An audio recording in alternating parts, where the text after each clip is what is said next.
চাপ দেয় এক জায়গায়, ভোট যায় আর এক জায়গায়। এরকম তো অভিযোগ আমরা শুনে আসছি, বাস্তবতাও তাই। নির্বাচন সুষ্ঠু হয় না, হয় নাই। বিদায় এই দলীয় সরকারের অধীনে আমরা নির্বাচনে যাব না। প্রত্যেকটা নির্বাচনে যারা হেরেছে তারাই কিন্তু এই নির্বাচনের ব্যাপারে প্রশ্ন তুলেছে। সংখ্যাগরিষ্ঠতা অর্জন করলেই তারা সংবিধান পরিবর্তন করতে পারে। জাতীয় নির্বাচনের ব্যাপারে আমাদের পরিষ্কার কথা আগেই ছিল যে এই অবস্থায় যদি সরকার জাতীয় নির্বাচন করে, এই অবস্থায় আমরা জাতীয় নির্বাচনে অংশগ্রহণ করব না।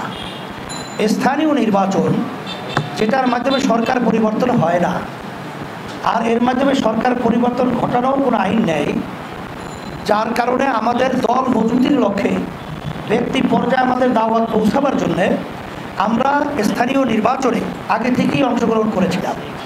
আগে অন্যান্য রাজনৈতিক দল তত্ত্বাবধায়ক সরকারের কথা আলোচনা করছেন, আমরা জাতীয় সরকার বলছি।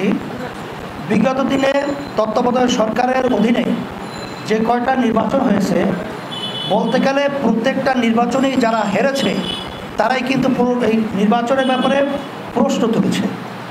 আমরা চাইতেছি প্রশ্নের ঊর্ধ্ব থেকে এমন একটা সরকারের অধীনে জাতীয় নির্বাচন হোক, সকলের অংশীদারিত্ব যদি থাকে তাহলে কেউ প্রশ্ন করার মতো সুযোগ থাকবে না। বিধায় আমরা জাতীয় সরকারের অধীনে নির্বাচনে দাবি করছি।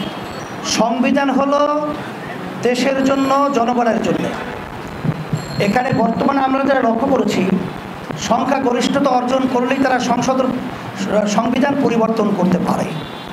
যেহেতু আওয়ামী সরকার যে গঠন করেছে, তারা মূলত সংখ্যাগরিষ্ঠতার আলোকেই তাদের মন মতো তারা ধারা পরিবর্তন করে যে নির্বাচনী পদ্ধতি জনগণের উপর চাপিয়ে দিয়েছে, এই পদ্ধতি বাংলাদেশের জনগণ পরিষ্কারভাবে দেখেছে, লক্ষ্য করেছে। এর মাধ্যমে দলীয়করণ হয় এবং সম্পূর্ণ জোর জবরদস্ত নির্বাচন হয়, শান্তিপূর্ণ, সুন্দর, পরিচ্ছন্ন, স্বচ্ছ কোনো নির্বাচন হয় না। এটা পরিষ্কারভাবে আজকে আমরা পরিষ্কারভাবে বলেছি।